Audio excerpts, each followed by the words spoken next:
Una na pong sinabi netong si Cayetano na mag-ingat daw yung mga kasamahan niyang senators, yung mga nasa Gatchalian block dahil sila daw ay posibleng ginagamit na. Huwag daw kayong magpapagamit sa nasa Malacanang o kahit kanino man. Huwag daw kayong magpagamit kapalit ng mas mataas na pwesto. Parang ang weird. Anong mas mataas na pwesto ang gusto ang ibig sabihin? Netong si Cayetano, ang lala, no? Yung sasabihan mo na huwag magpagamit yung iba, pero ang obvious sa mga kababayan natin ay ikaw, Mr. Cayetano, ang nagpapagamit. Nagpapagamit kanino? Posibleng sa mga Duterte. Nagpapagamit saan? Posibleng sa kasakiman mo sa kapangyarihan. Diyan ka gamit na gamit. At ano nga daw? Na siya daw ay nasa katotohanan.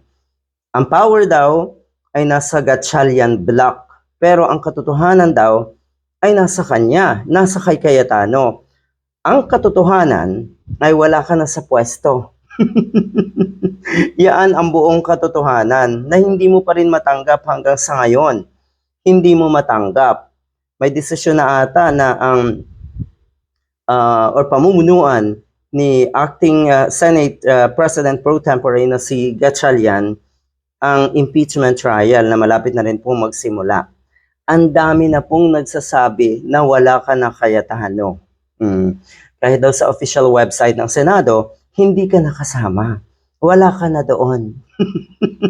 Bilang Senate President, na ang ibig sabihin, alam mo rin yan. Na ang ibig sabihin, masaklap sa'yo yan. Sabi ni Attorney Claire Castro, mas mag-ingat po tayo sa ang mga taong bayan, or ang taong bayan, sa mga taong nagkukunwari at nagpapanggap na banal. Katulad nga natong si Cayetano, na kuno ay lagi niyang hawak ang tatlong libro, Constitution, ang Bible at yung isa pa. Anyway, kung ano man yun.